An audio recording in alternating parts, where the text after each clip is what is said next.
قانونیت کی طرف تمہارا قدم اٹھ جائے گا، اس لیے کہ اس نے یہ کہا تھا کہ یہ میرے علم کا حاصل ہے، علی علم عندی۔ تو یہاں تو یہ کہ اوتی تم دے دیے گئے ہو۔ دوسری بات یہ کہ یہ متاع الحیات الدنیا، یہ بس اس دنیا کی زندگی کا برتنے کا سامان ہے، اس کے سوا کچھ نہیں۔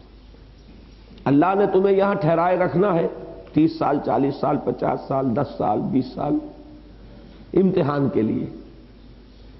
تو اگر کمرہ امتحان میں کوئی تمہیں کرسی دے دی گئی، کمرہ امتحان میں میز دے دی گئی، کوئی قلم دے دیا گیا، کوئی دوات دے دی گئی، وہاں تمہارے لیے پانی کا کوئی اہتمام کر دیا گیا کہ کوئی ملازم کھڑا ہے، تو کیا ان چیزوں کے بارے میں تمہارا یہ گمان ہوتا ہے کہ یہ تمہاری ملکیت ہے؟ ان سے کوئی لگاؤ ہوتا ہے قلبی؟ ساری توجہ کا ارتکاز تو ہے امتحان پر۔ تو بس یوں سمجھو کہ اس امتحانی وقفے کے لیے تمہیں سسٹین کرنے کے لیے اللہ نے کچھ سامان دے دیا ہے۔ اس سے زیادہ اگر اس کے لیے کوئی دل میں وقت ہو گئی، اگر اس سے زیادہ کوئی تعلق خاطر قائم ہو گیا، تو اور جو چاہو کرو، اس وادی میں قدم نہ رکھنا۔ جس کو ہو جان و دل عزیز، اس کی گلی میں جائے کیوں؟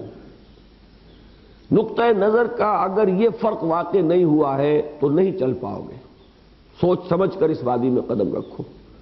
یہ شہادت گاہ الفت میں قدم رکھنا ہے، لوگ آسان سمجھتے ہیں مسلمان ہونا۔ دلوں کو ٹٹول لو کہ وصف لازم یہ ہے کہ بڑی سے بڑی شے اور چھوٹی سے چھوٹی شے جو کچھ ملی ہے، یہ صرف اس دنیا کے عارضی زندگی کے برتنے کا ایک سامان ہے۔ اس سے زیادہ اس کی وقت، اس سے زیادہ اس کی قدر و قیمت، اس سے زیادہ اس کے ساتھ کوئی تعلق خاطر، اس سے بڑھ کر اس کے ساتھ کوئی قلبی لگاؤ اگر ہے تو گویا کہ پہلے ہی امتحان میں آدمی فیل ہے۔ ہوئے ہیں پاؤں پہلے ہی نہ بردے عشق میں زخمی، نہ بھاگا جائے ہے مجھ سے نہ ٹھہرا جائے ہے مجھ سے۔ پھر انسان جو ہے وہ اس شعر کا مصداق بنا رہے گا، چلنا چاہتا ہے چل نہیں پاتا، دل میں آرزو ہے خواہش ہے لیکن پاؤں میں کوئی بیڑیاں پڑی ہوئی ہیں۔ یہ جو ہے انسان کا معاملہ، اس سے آزاد ہو کر آؤ۔ فما اوتیتم من شیء فمتاع الحیات الدنیا وما عند اللہ خیر وابقى للذین آمنوا وعلی ربہم یتوکلون۔ اور جو کچھ اللہ کے پاس ہے وہ خیر ہے اور ابقا ہے ان لوگوں کے لیے جو ایمان لائے اور اپنے رب پر توکل کرتے ہیں۔ یعنی اب اس کا ایک لفظ میں مفہوم نکالیں گے، ترجیح آخرت، مطلوب آخرت رہے دنیا نہ رہے، قدر و قیمت آخرت کی نعمتوں کی ہو، دنیا کے ساز و سامان کی نہ ہو، یہ شرط اول۔ اور ایمان کا دوسرا نتیجہ، دوسرا لب لباب، دوسرا خلاصہ، علی ربہم یتوکلون، توکل صرف اللہ پر، توکل ساز و سامان پر نہ ہو، توکل اسباب و وسائل و ذرائع پر نہ ہو، توکل اپنے زور بازو پر نہ ہو، توکل اپنی ذہانت پر نہ ہو، توکل اپنی فطانت پر نہ ہو۔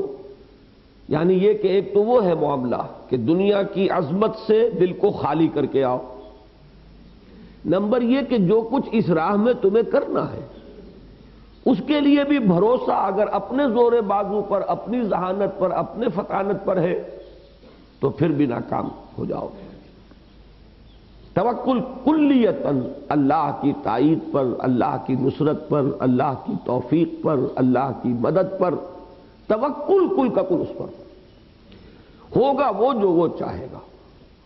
ہمارے لیے اپنی محنت کرنا، اپنی مشقت جھیلنا، ایثار کرنا، قربانیاں دینا، یہ ہے اگر ہم کر گزرے تو ہم تو سرخرو ہو جائیں۔ ہوگا وہ جو وہ چاہے گا، اور ہوگا اس وقت جب اس کو منظور ہوگا۔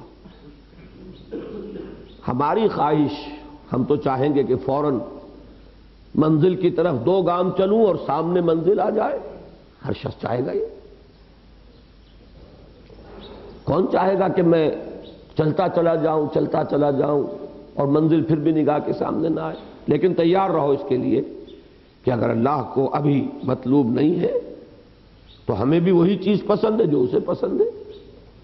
تیری صحت ہمیں منظور ہے لیکن اس کو نہیں منظور تو پھر ہم کو بھی منظور نہیں. یہ راضی برضائے رب ہے. اب یہ جو سورہ تغابن کے مضامین ہیں یوں سمجھ لیجئے کہ اس ایک آیت کے اندر ان کا خلاصہ ہے. ذالک یوم التغابن، دل جمع ہوا وہ اس پر کہ ہار اور جیت کے فیصلے کا دن تو وہ ہے. جو اس دن ہارا وہ ہارا، جو جیتا وہ جیتا. یہاں کسی کو کیا ملا؟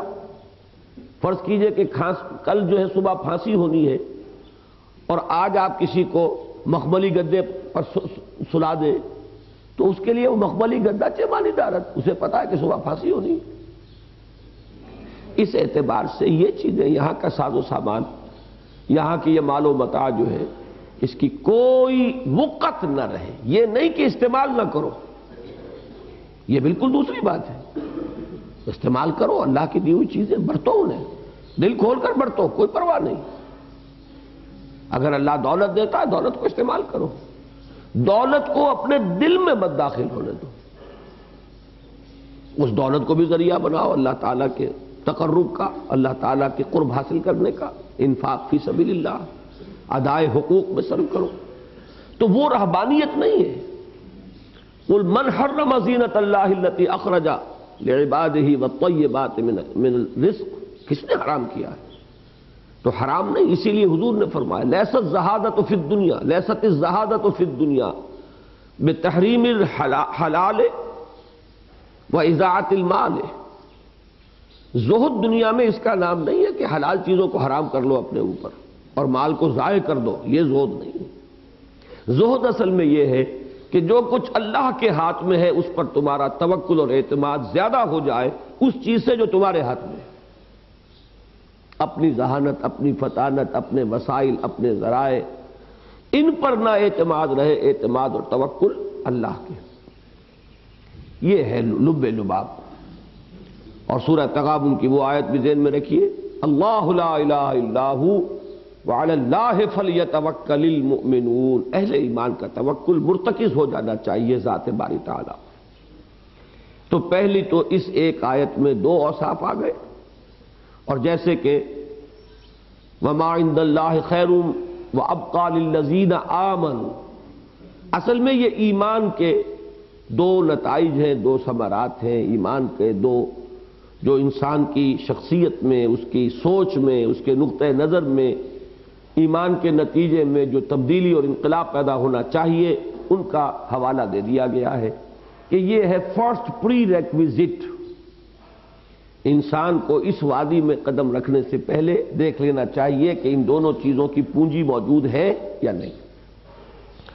فما اوتیتم من شیء فمتاع الحیاۃ الدنیا وما عند اللہ خیر وابقى للذین آمنوا وعلی ربہم یتوکلون. اگلی آیت میں پھر دو اوصاف ہیں. والذین یجتنبون کبائر الاثم والفواحش واذا ما غضبوا هم یغفرون. اور وہ لوگ کہ جو اجتناب کرتے ہیں، جنب کہتے ہیں پہلو کو، اجتناب ہے پہلو بچائے رکھنا. ہم اس کو کہتے ہیں پہلو تہی کرنا، کسی چیز سے بچ کر چلنا. یجتنبون اجتناب، اردو میں بھی استعمال کرتے ہیں ہم اس کو. والذین یجتنبون کبائر الاثم والفواحش، اور وہ لوگ جو بچتے رہتے ہیں اور جو اپنے آپ کو بچائے رکھتے ہیں بڑے بڑے گناہوں سے اور بے حیائی کی باتوں سے. یہ جو لفظ کبائر یہاں آیا ہے یہ مضمون قرآن مجید میں دو اور مقامات پر آیا ہے. سورۃ النجم میں ہے اور سورۃ النساء میں ہے. اور ان تینوں مقامات کا اس کے مضمون کی اہمیت کا اندازہ اس سے کر لیجئے کہ یہ مضمون تین مقامات پر ہے. کیوں یہاں آ رہا ہے اس ذکر میں؟ اس کو یوں سمجھیے کہ انسان پر جیسے کچھ بہت سی اور دوسرے جذبات کا غلبہ ہو جاتا ہے، ایسے ہی نیکی کا بھی جب ایک غلبہ ہوتا ہے آدمی پر تو اس کی باریک بینیاں بڑھتی چلی جاتی ہیں. اس کی حس زیادہ بڑھتی چلی جائے گی۔ ایک برائی سے آپ نے اپنے آپ کو بچایا، اب اس سے چھوٹی برائی نظر آئے گی۔ اس کو میں نے کئی مرتبہ بیان کیا ہے کہ یہ بالکل ایسے ہے جیسے پیاز کا ایک چھلکا اتاریے تو آگے پھر چھلکا ہی ہے، اس دوسرے چھلکے پر جو داغ ہے وہ آپ کو نظر نہیں آئے گا جب تک پہلا نہیں اتاریں گے آپ۔ اس سے پہلے آپ کو اس کا احساس ہی نہیں ہوگا کہ میرے اندر یہ خرابی بھی ہے۔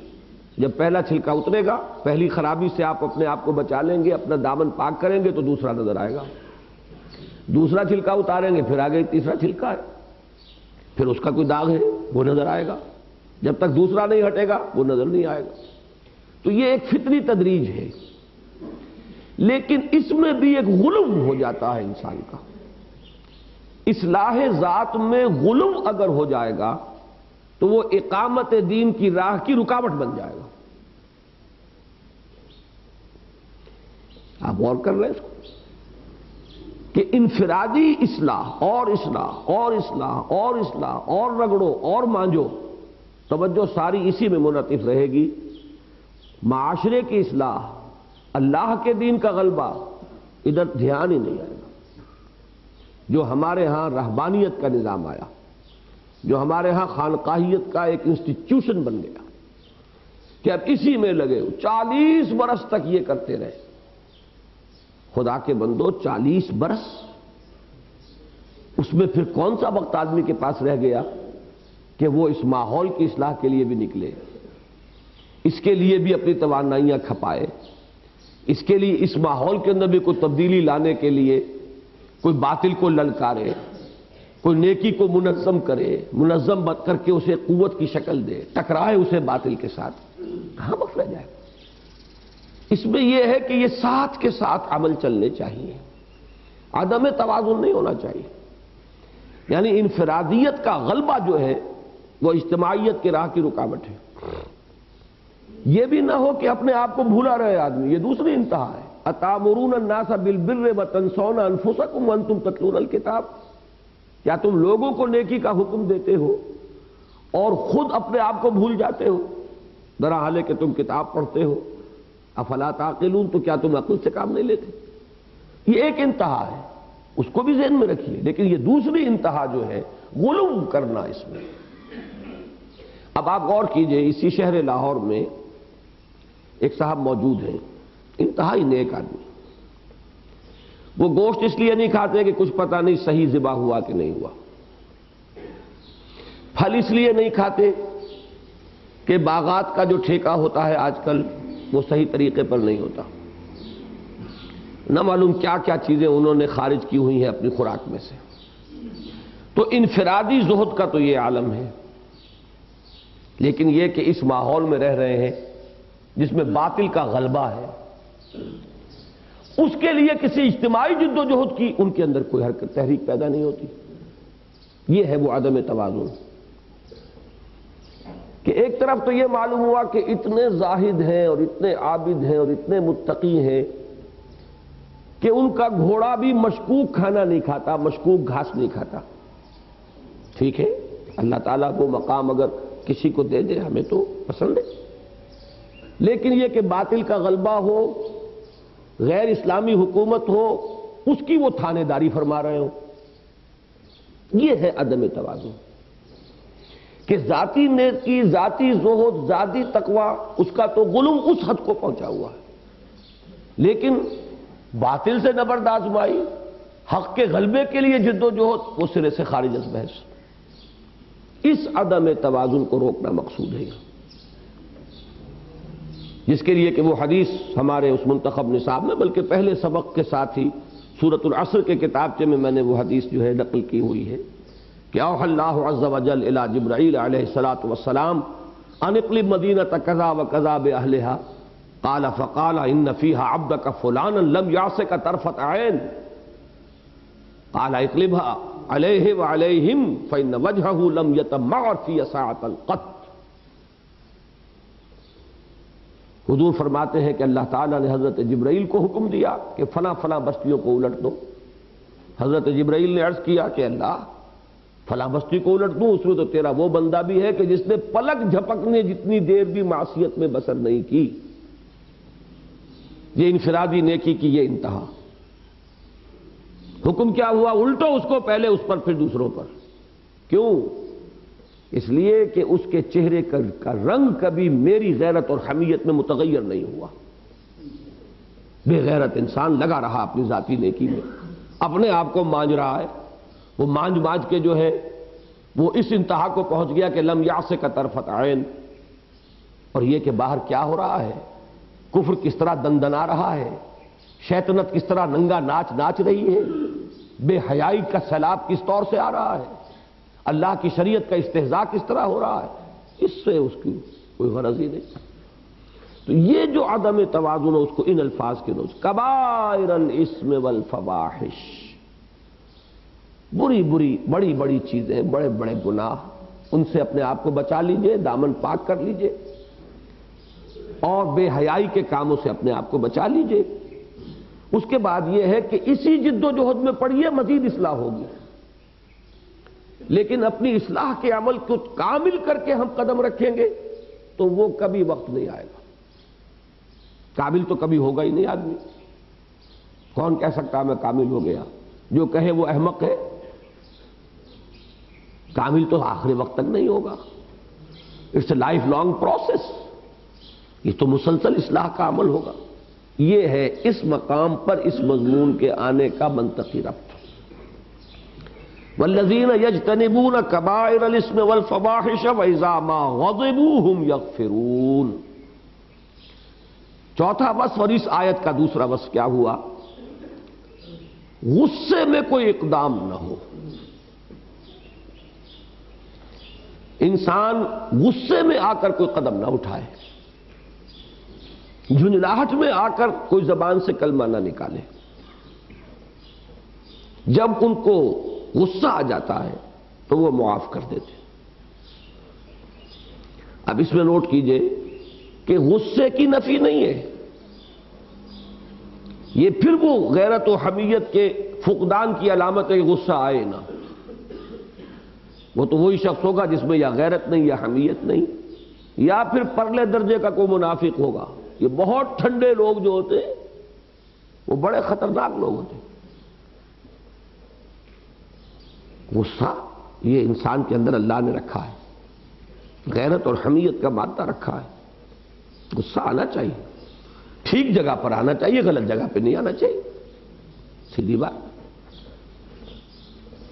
انسان میں اگر شہوت کا جذبہ رکھا ہے تو وہ کوئی بری شے نہیں ہے، ہاں اس کو صحیح رخ پر استعمال ہونا چاہیے، غلط راستے پہ نہیں پڑنا چاہیے۔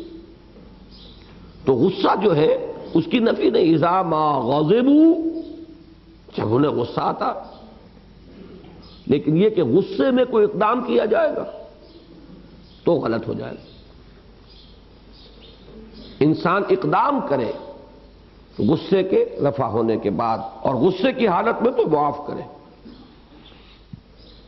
والکاظمین الغیظ والعافین عن الناس، غصے کے پی جانے والے اور لوگوں کو معاف کرنے والے۔ یہ چیز جو ہے خاص طور پر کسی اجتماعی جد و جہد میں یہ بہت ضروری ہے۔ اگر جھنجھلاہٹ طاری ہونے لگے، غصے میں آدمی کچھ کہہ دے، غصے میں کوئی قدم اٹھا لے، تو یہ بہت بڑی تباہی کا پیش خیمہ ہو سکتا ہے۔ میں نے جو آپ کو وہ خلیل جبران کا فقرہ سنایا تھا کہ عقل سے رہنمائی حاصل کرو اور جذبے کے تحت حرکت کرو۔ ڈائریکشن کا تعین ہوگا، جانا کہاں ہے عقل سے۔ وہ جذبات میں فیصلہ کیا تو غلط ہو جائے گا۔ البتہ جب طے کر لیا کہ اب ادھر جانا ہے تو اب عقل کو ایک طرف رکھ دو، چلنے میں یہ رکاوٹ بنے گی، قدم قدم پر مصلحتیں سجھائے گی، قدم قدم پر خطروں سے باخبر کرے گی، تو چل نہیں پاؤ گے۔ اب جب فیصلہ کر لیا جانا ادھر ہے تو عقل کا کام تو ہو گیا پورا، اب اسے ایک طرف رکھو، اب جذبے میں حرکت کرو۔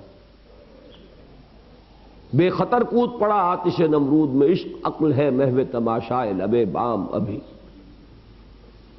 اسی طریقے سے غصے میں فیصلہ مت کرو، غصے میں اقدام مت کرو۔ غصہ آئے اسے پینے کی کوشش کرو، اور اس میں مغفرت، عفو، زیادہ سے زیادہ اس کی کوشش کرو۔ غصے میں اگر فیصلہ ہوگا، غصے میں اقدام ہوگا تو غلط ہو جائے۔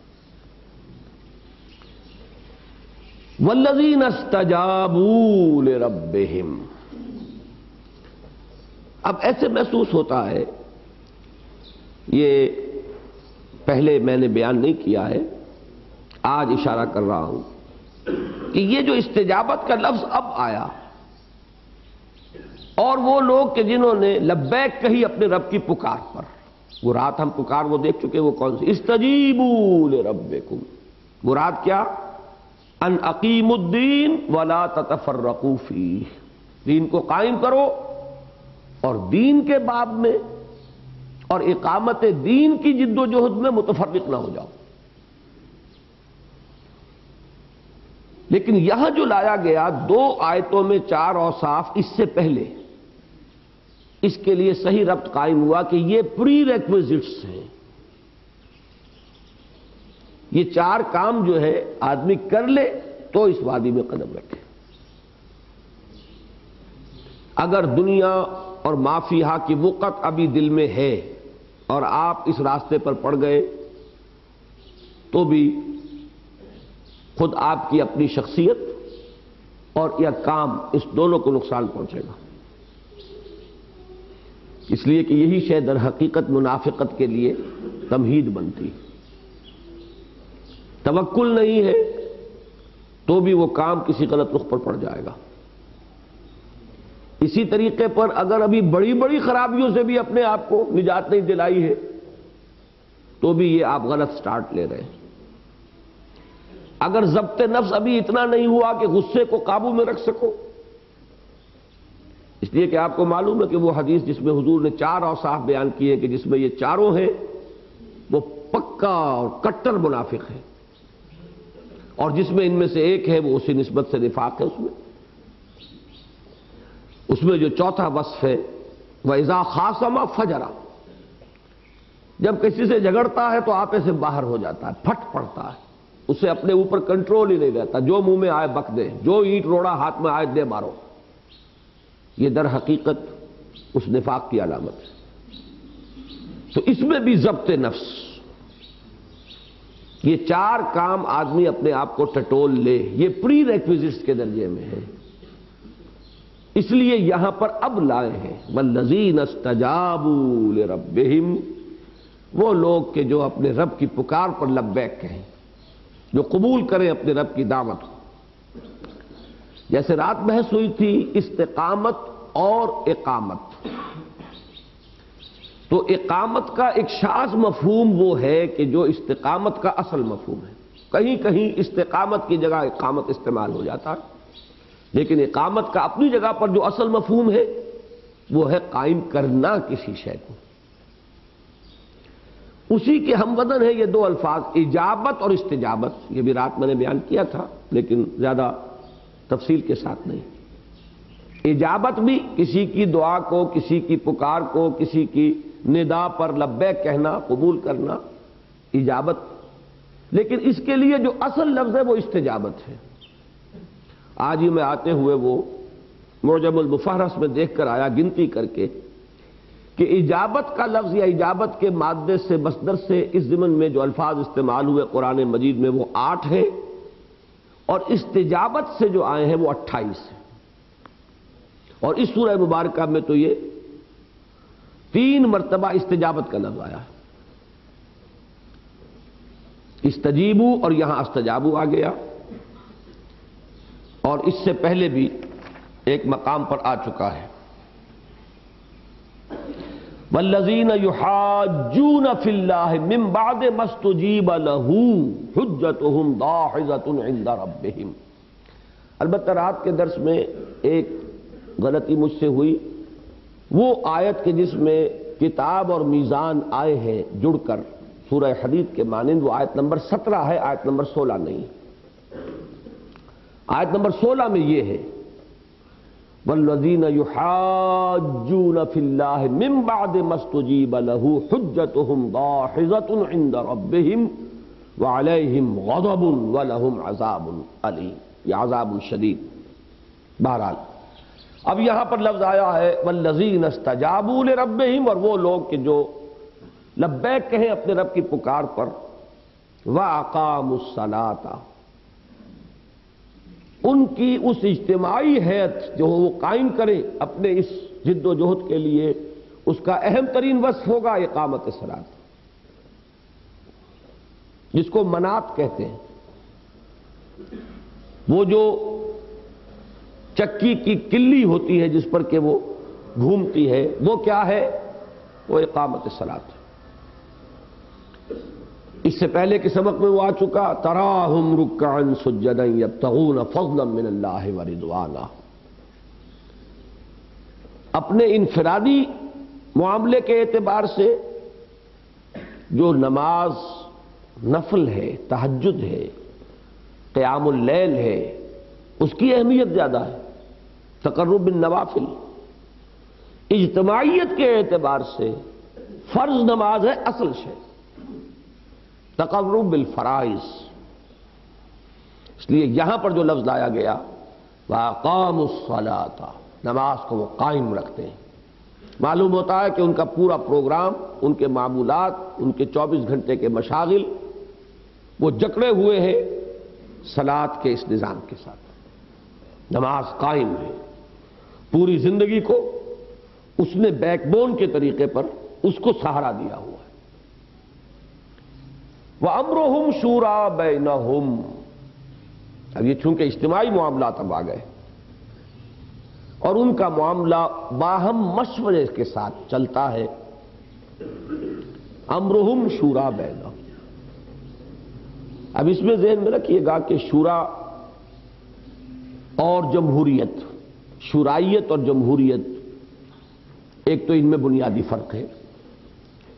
جمہوریت اصل میں حاکمیت کے تصور کے ساتھ ہوتی ہے، شورائیت اس میں وہ حاکمیت کا تصور بالکل نہیں ہے۔ عوامی جمہوریت، عوامی حاکمیت، اور حاکمیت میں سب کا شریک ہونا، یہ ہے جمہوریت کا جو اس وقت کا کانسیپٹ ہے، پریویلنگ کانسیپٹ۔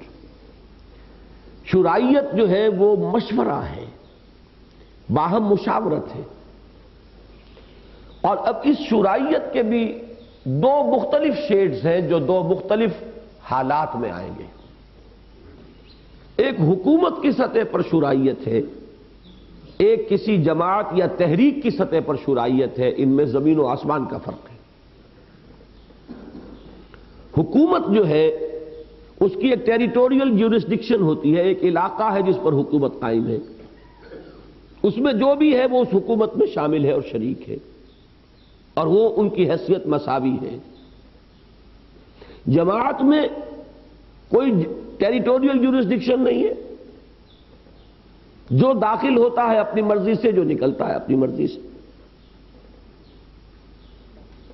دوسرے یہ کہ یہاں جماعت کی تشکیل ہوتی ہے، جو جماعت اقامت دین کے لیے ہو، وہ جو ہم پہلے دیکھ چکے، جن نتائج تک پہنچ چکے، کہ کوئی داعی اور اس کی دعوت پر جمع ہونے والے لوگ، تحریک چلتی ہی اس طور سے ہے۔ لہذا یہاں ایک فرق مراتب بھی ہے جو وہاں نہیں ہے، وہاں سب شہری برابر۔ نمبر دو، اس کی ٹیریٹوریل جیورسڈکشن ہے، ہر شخص جو وہاں رہتا ہے وہ پر فورس، وہ لازماً اس اجتماعیت کے اندر شریک ہے۔ کہاں جائے گا وہ؟ کہیں جا نہیں سکتا باہر۔ جبکہ جماعت میں اس کا کوئی علاقائی تسلط نہیں ہے، جو شخص چاہے اس میں آ جائے، جو شخص چاہے چلا جائے۔ یہ دو فرقوں کی وجہ سے شورائیت جماعت اور تحریک کی سطح پر اور شورائیت حکومت کی سطح پر ان کے تقاضے مختلف ہیں۔ اگرچہ خلافت راشدہ، اس کے بارے میں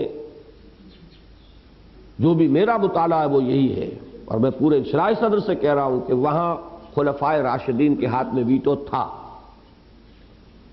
کہیں کاؤنٹنگ آف ووٹس کا آپ کو ذکر نہیں ملے گا۔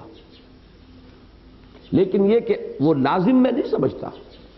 اب اگر کوئی اسلامی ریاست قائم ہوتی ہے تو اس کا جو بھی کانسٹیٹیوشن بنے گا اس میں ویٹو کا ہونا ضروری نہیں ہے، بلکہ یہ کہ امرہم شورا بینہم کا یہ تقاضا، یہ مفہوم درست ہوگا کہ جو بھی ایک ادارہ وہاں وجود میں آ جاتا ہے انتخاب کے ذریعے سے، اس میں کاؤنٹنگ آف ووٹ سے فیصلے ہوں اور کسی کے ہاتھ میں اختیار خصوصی نہ دیا جائے۔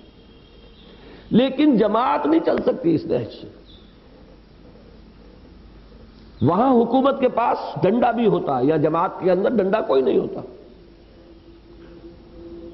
وہاں 100 طرح کے ان کے پاس ایڈز ہیں نظم کو قائم رکھنے کے لیے.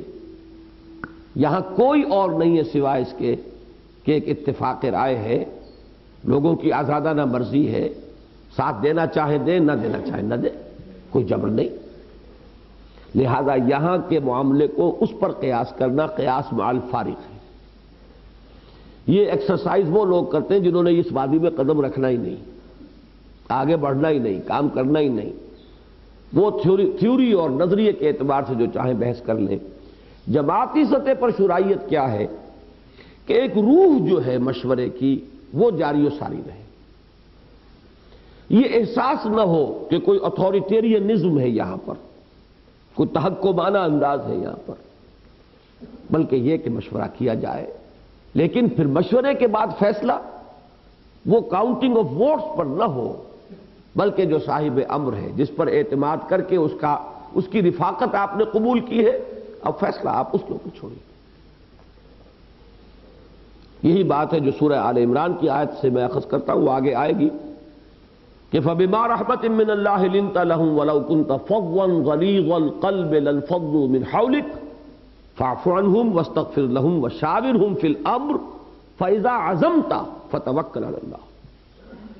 آپ ان سے معاملے میں مشورہ ضرور کیا کیجئے، پھر جو فیصلہ آپ کر لیں اس پر ڈٹ جائیے، اللہ پر توکل کیجئے.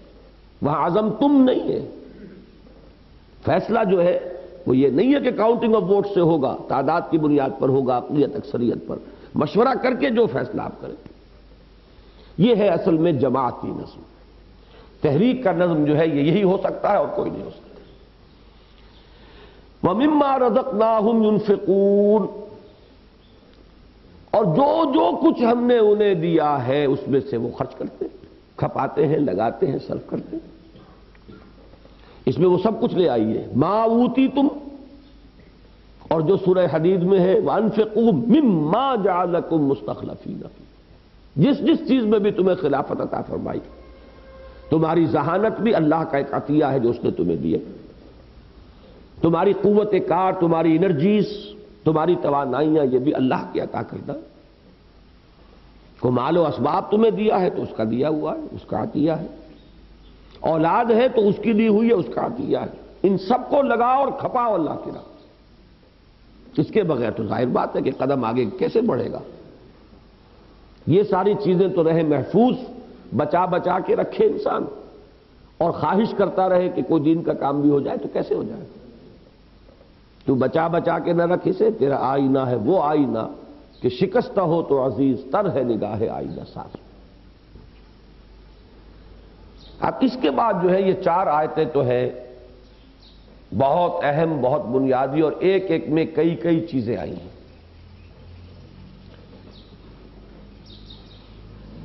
بلکہ 3 آیتیں ہوئی غالباً. اب اس کے بعد جو آیات آ رہی ہیں ان میں ایک مضمون آ رہا ہے وَالَّذِينَ إِذَا أَصَابَهُمُ الْبَغْيُ هُمْ يَنْتَصِرُونَ.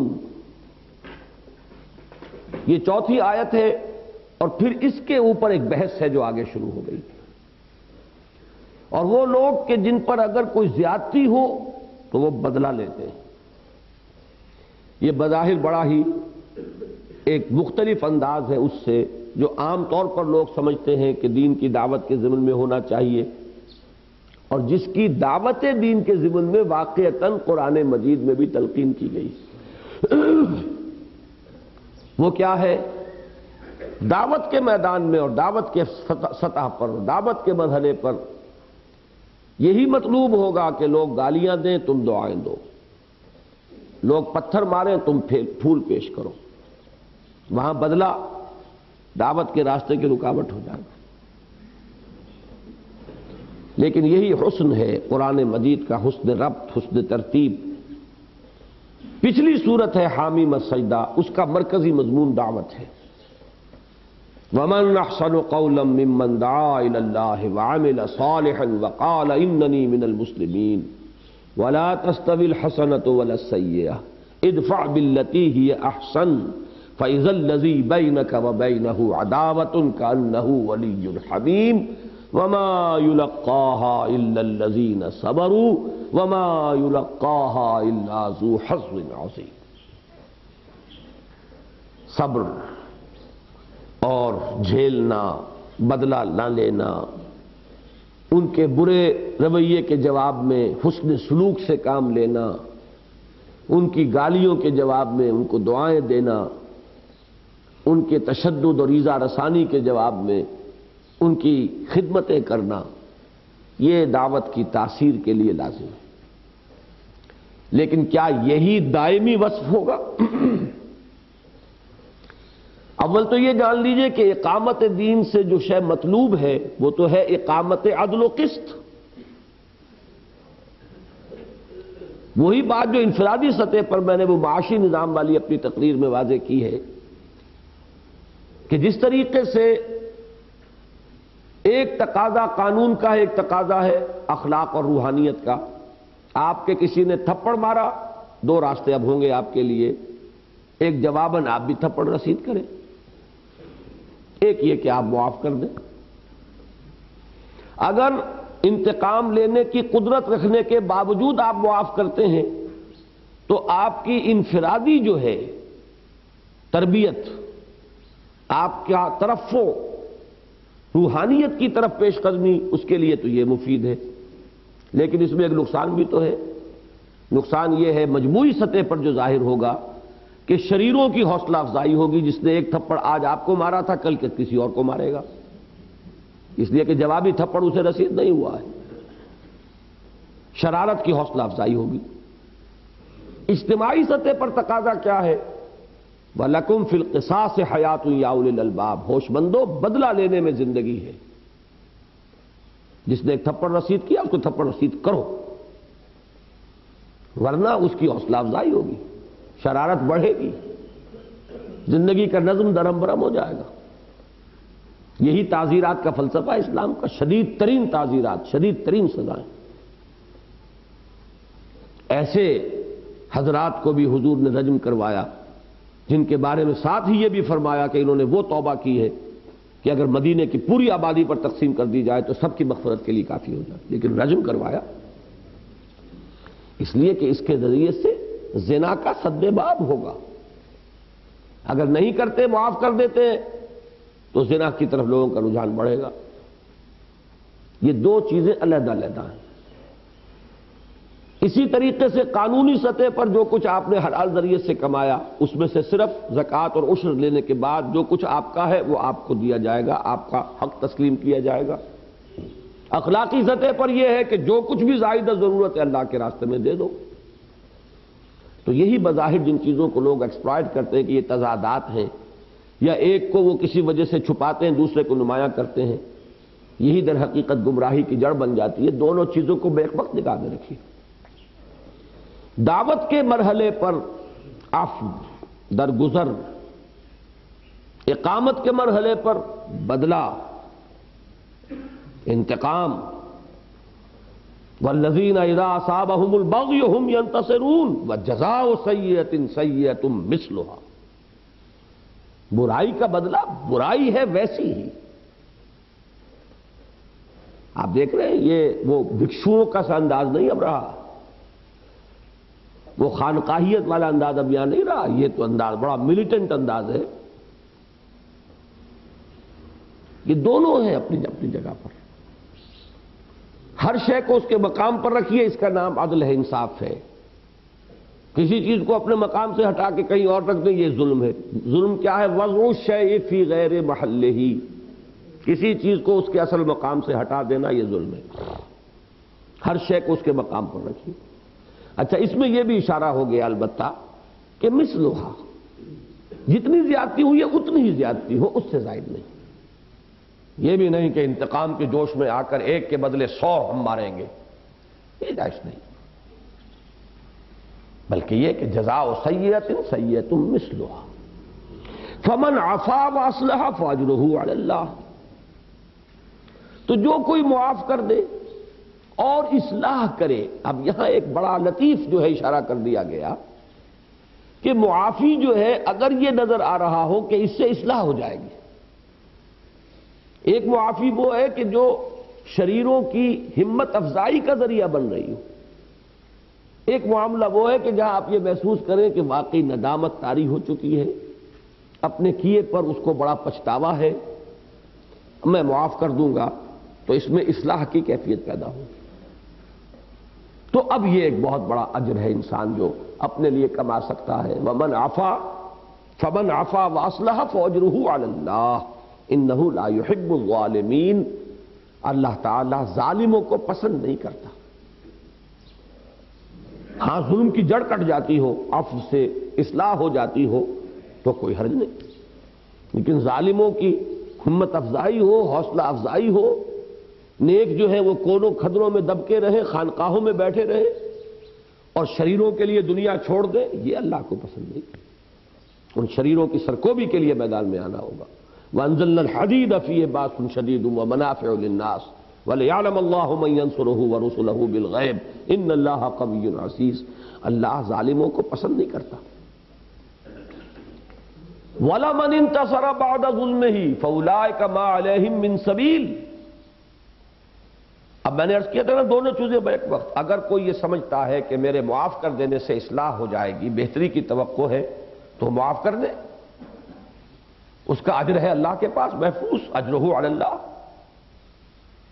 لیکن اگر کوئی شخص اپنے اس آپشن کو ایکسرسائز کرتے ہوئے معاف نہیں کر رہا، وہ کہتا ہے میں تو بدلہ لوں گا، میں نہیں چھوڑتا، اب آپ اس کو ملامت کرنے کے در پہ ہو جائیں، دیکھو اچھا کام چھوڑ کے برا کر رہا ہے، یہ بھی اس کے اسپرٹ کے خلاف ہوگا۔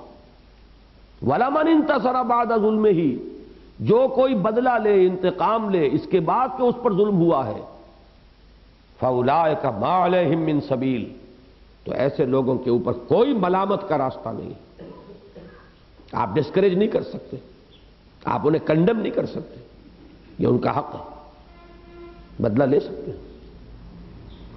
یہاں تک فرما دیا چھٹے پارے کی پہلی آیت، لا يحب اللہ الجہر بالسوء الا من ظلم۔ اللہ تعالیٰ کو کسی بری بات کا بلند آوازی سے کہنا پسند نہیں ہے سوائے اس کے جس پر ظلم ہوا ہو۔ مظلوم اگر اپنے اس ظلم کے درد کے تلے اگر وہ کراہتے ہوئے اگر کوئی اس کی زبان سے برا کلمہ نکل جائے، معاف کیا جائے گا، کنڈون کیا جائے گا۔ لا يحب اللہ الجہر بالسوء الا من ظلم، جس پر ظلم کیا گیا وہ مستثنیٰ ہے۔ عام حالات میں بری بات کا زبان سے نکالنا اللہ کو پسند نہیں۔ تو وَلَمَنِ انتَصَرَ بَعْدَ ظُلْمِهِ فَأُولَٰئِكَ مَا عَلَيْهِم مِّن سَبِيلٍ إِنَّمَا السَّبِيلُ عَلَى الَّذِينَ يَظْلِمُونَ النَّاسَ وَيَبْغُونَ فِي الْأَرْضِ بِغَيْرِ الْحَقِّ۔ ملامت تو کل کی کل ہونی چاہیے ان کے لیے جو لوگوں پر ظلم کرتے ہیں اور زمین میں دندناتے ہیں، سرکشی کرتے ہیں ناحق۔ یہ ہے وہ جو ہمارے تنظیم کے اب جو ہم نے وہ 4 صفحے کا 4 ورق کا ایک پمفلٹ شائع کیا، نظام عدل و قسط کا قیام۔ سارا غصہ جو ہے اب ڈائریکٹ کرو ان کی طرف جو ظلم کر رہے ہیں، جو لوگوں کے حقوق پر دسترازی کرتے ہیں، جنہوں نے لوگوں کے حقوق کو غصب کیا ہے۔ انما السبیل علی الذین یظلمون الناس، یہ ظلم معاشرتی بھی ہوتا ہے، یہ ظلم معاشی بھی ہوتا ہے، یہ ظلم سیاسی بھی ہوتا ہے۔ جو لوگ دوسروں کو اپنا محکوم بنا لے وہ ظالم، جو معاشی طور پر دوسروں کو مفلوج کرے وہ ظالم، جو دوسروں کے حقوق پر دستدرازی کرے وہ ظالم، جنہوں نے کچھ لوگوں کو گھٹیا قرار دے دیا وہ سب سے بڑھ کر ظالم، اسی گوشت پوست کے بنے ہوئے انسان، اسی آدم و حوا کی نسل سے انسان، اور وہ گھٹیا ہے، اور کوئی اور ہے جو بڑھیا ہے، کوئی اور ہے جو اعلیٰ ہے، کوئی ہے جو ادنا ہے۔ یہ سماجی سطح پر، معاشرتی سطح پر، معاشی سطح پر، سیاسی سطح پر جو بھی ظلم کا جو بھی ارتکاب کر رہا ہے وہ ہے ظالم۔ انما السبیل علی الذین یظلمون الناس ویبغون فی الارض بغیر الحق۔ سب سے بڑا ظلم یہ ہے کہ یہ زمین اللہ کی ہے، وہ اس کا جائز حاکم ہے، جو سرکشی کر رہا ہے ناحق، اس سے بڑا ظالم کون ہوگا؟ چاہے اس نے کچھ خیراتی ادارے بھی قائم کر دیے ہوں، فاؤنڈیشنز بنا دیے ہوں، چاہے وہ ویلفیئر سٹیٹ بنائے بیٹھا ہو، لیکن اللہ کا حق غصب کیے ہوئے ہے، اللہ کے قانون کی بجائے اپنا قانون چلوا رہا ہے۔ یبغون فی الارض